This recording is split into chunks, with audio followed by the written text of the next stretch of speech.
Welcome to Discover La Jolla, where we shine a light on the Jolla, San Diego, La Jolla, California. I'm here with Leonard from Prix Classics. Good evening. Hi. Thank you so much for coming on the podcast today. We're very happy to have you in. I know you've been in before, but we're excited to dive a little deeper and learn more about your history of kind of how you started to where you are today. Happy to share some stories with you. Yeah, definitely. So let's go back in time to when you were a little boy, and what inspired you to be in the automotive industry, and kind of carry that with you throughout your career. I think it was mainly my father's influences. He owned some interesting sports cars. His hobby was going to the automobile races, and then, of course, growing up in Europe. And your father, was he in the automotive industry as well, or was he more so using that as a hobby? No, he was not in the automotive industry. He was an educator, but his interests were sports cars, photography, and automobile races. And I know you have a history with photography as well. So tell us a little bit about that. I was fortunate enough already at age 18, along with my brother, to get involved in photography and get hired to work in Formula One for 4.5 years. That's so exciting, and that's such a really rich history to be a part of as well. What years were you involved with Formula One? What many consider the golden years. I was there from 1973 through 1976. I was employed by Brunswick Films out of London, which was sponsored by Philip Morris out of Lausanne, or Marlboro, which sponsored the McLaren Formula One team, and that was the James Hunt, Niki Lauda era, of which later the movie Rush was made about. That's so cool. So what was your role within that? So you worked with them for 4 years. So tell us a little bit about what you actually did photography-wise and where your photos ended up. Well, Brunswick's role for Marlboro was to do documentary films of Marlboro to justify the sponsorship and of the Formula One circus for the whole season.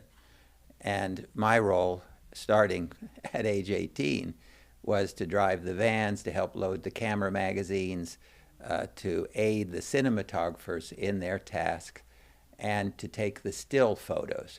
So all the behind-the-scenes photography I did with a still camera. And there were some exciting events, doing interviews in Monaco on the yacht of the drivers and the celebrities, Elizabeth Taylor, James Garner, who was active in motorsports.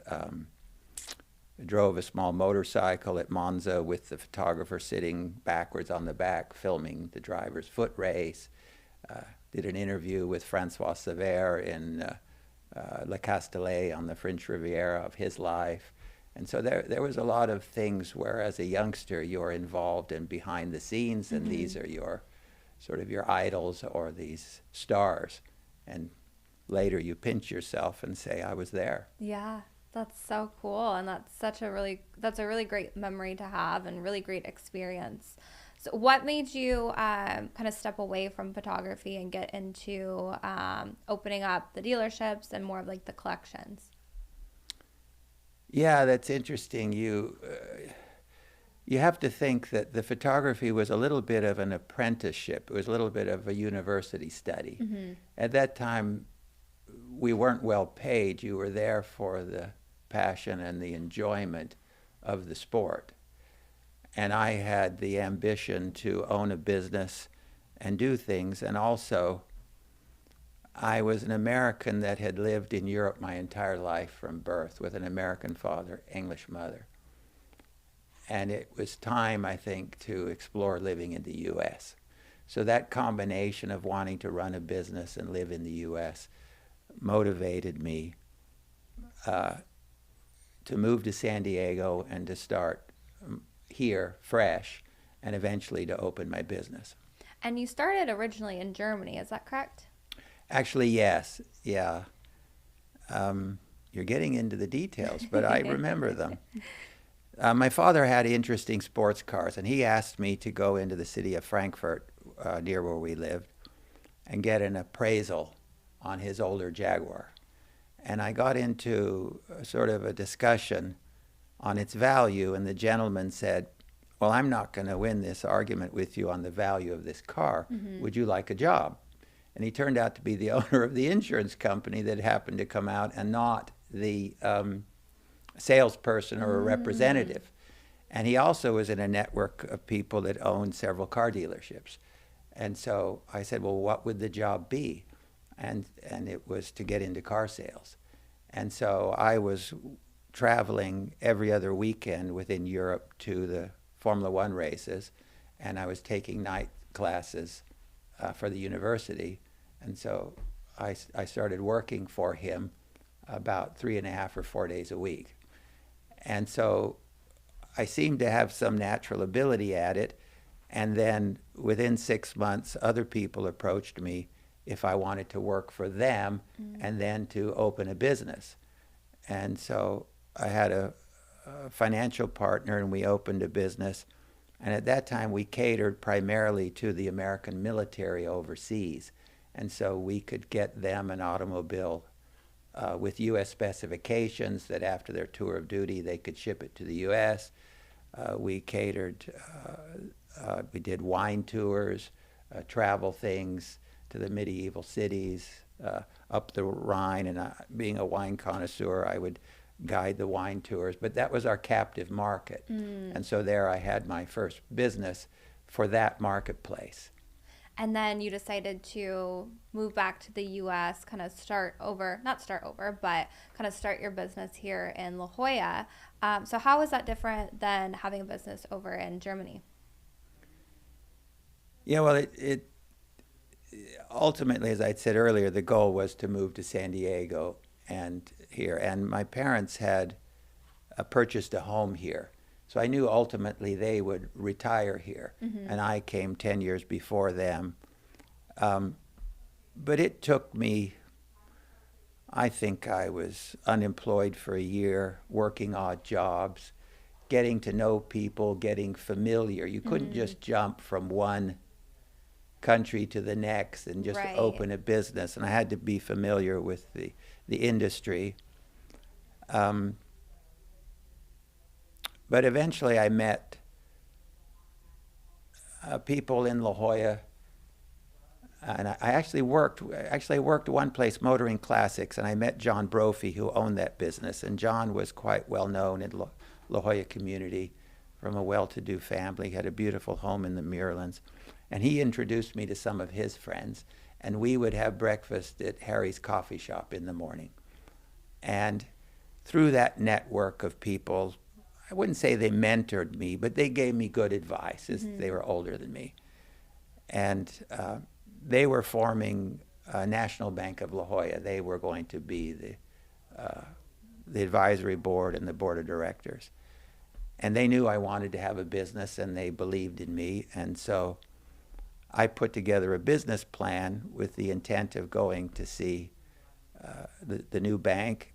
And Harry Rudolph's mother in her 80s was the cashier, and she gave me a reference on one of the napkins from Harry's coffee shop. I went to see Mike West at National Bank of La Jolla, which was in that red brick building on the corner of Fay and Silverado. And I got a loan, $50,000 unsecured based on my business plan, and opened my business in Miramar. And that's how I got started. And I look back and think, wow, interesting. People believed in me, but I did have a plan, and I didn't have to work 7 days a week to make the business work. Yeah, and you did have passion too for it. Yes. Something that you really wanted to do, and I'm sure your investors or people that helped you along the way saw that and wanted to invest in you and help you succeed too. Yes, right. And even just their advice was helpful. And I tried today to pass some of that along, that same behavior or gift of helping other people have their own success and follow their dreams, because people helped me. What was I'm sure you got a lot of really great advice, but what was some of the best advice that you were given when you were first starting out? I think it was a little advice on the business plan and the belief in me as an individual that I could keep going and try to do this. And then I'd had some success in Germany before, which helped. Mm-hmm. And it was that dedication and push to not quit. Because if you were to quit, you wouldn't be where you are today. And you have such a beautiful showroom over in La Jolla now. And it also kind of acts as a museum, and it has a lot of memorabilia. Tell us a little bit about the showroom and some of your favorite pieces in it. Well, there's a little bit before that, because when I first was in La Jolla, that was the Unicorn movie theater. And the building next door to it was the Chart House restaurant chain's offices. And if you even look in there today in the back, you'll up high in the upper level, you'll see all the woodwork and the wood theme of the restaurant. And so I was approached by another investor in early 1985 at my Miramar store because he had heard I wanted to try to buy the Ferrari dealership, which was very small at that time. But I really didn't have enough funding. And I was talking to David Rose, who had owned it, and it was downtown on Columbia Street then. And he was willing to put up the money. So eventually the building was purchased from the Chart House and converted to showrooms. And the space where I am at 7456 La Jolla Boulevard was a different property. That was the little movie theater. And it was converted into the service garage. And then we knocked a hole through the wall so the two buildings could be connected. And that's when Ferrari was started. And his wife was the one that wanted to name it symbolic. I thought La Jolla Ferrari was best. So anyway, when that was sold at around 1988, I moved into the space next door, which was a service garage, the old movie theater, and eventually remodeled it into the condition and the look that it is now. And I did sort of a mid-century modern look, nice, clean, sharp, put the glass front in, moved a wall out in the rear to have an upper level, and then designed it. And it's just really clean and nice, and I think it's quite inviting to the people. And so you get a lot of local people coming in. I get young children coming in, and that's the part I enjoy, visiting with them and showing them the cars. But it took a while to get there. It was not the simplest. Right. There's a little story to how it became what it was. Yeah. And I know it acts kind of like a museum as well. You have really great art pieces, like posters as well, kind of sprinkled throughout the showroom. Yeah, I always enjoyed the automotive art of the 20s and 30s. There's a lot of movement and color in them. And they were mostly started in Paris by a group of artists. Some were lithographs, but these great artists were known for a variety of advertisements, and they did all the Monaco Grand Prix posters. So I have that original artwork on the wall. And then the cars that I'm selling are some of the rarest in the world. Now, I didn't know that as a youngster, but that's how the business grew. So we have maybe one of 6. We have a Porsche that's one of 108. We have a Maserati that's one of 26. And so the people don't get to see that car. And then there's sort of the art of the automobile. And that theme goes everywhere, whether it's the poster art or the shapes of the cars. And they're fascinated by it. They enjoy it. And they ask if it's a museum. Yeah. And so I say, no.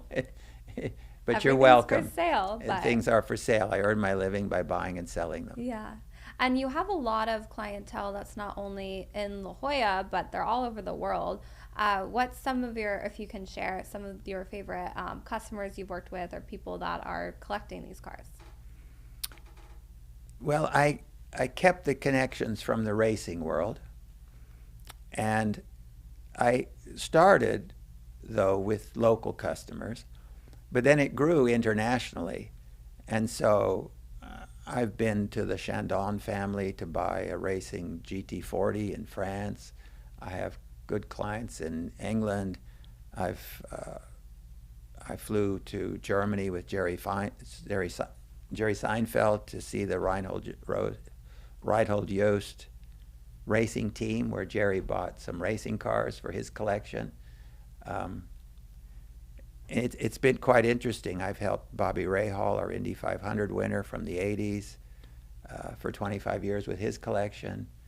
And I didn't know that it would grow into that. Mm-hmm. But now those are contacts. I went with my son and daughter and sold a rare Alfa Romeo to Nick Mason, the Pink Floyd drummer that has a large collection. And it just grew. And now they're all in my iPhone and in the database, and I get calls from them for car advice. So you never know where your passion and your study is going to lead you. Yeah, and I'm sure when you started, you didn't think it would evolve to the legacy you've built and everything you've accomplished up until now. No, you have no idea as a youngster. And I think there's a circle that's come around here, and that is, I'm in Spain in 1974, and I take still photos of Niki Lauda in a Ferrari 312B in the pit lane. And I collected that in my photo archives. Well, here, 35 or 40 years later, that Ferrari's in the showroom for sale, and it sells for $4 million. You don't know that at 18, 19, or 20. You're working for almost nothing. You're thrilled to be there, but you just push yourself, and you love what you do, so it's not really hard work. You're tired at the end of the day because you've worked 10 hours, but you're still enjoying it, and here's this car, and you're selling it to someone. And I mean, one of the Ferraris we sold to Paolo Barilla Pasta. Wow. And then he gets the driver X, and they do a reunion, and I'm invited.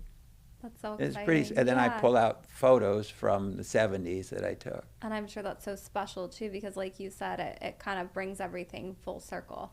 And not many people have that experience of being there to take photos of the car and then kind of having it have its history and then finding its new owner. Yes, sure. It's humbling in some way, but in the end, the common denominator is they're all enjoying the collector car hobby. Mm-hmm. That's what we're talking about.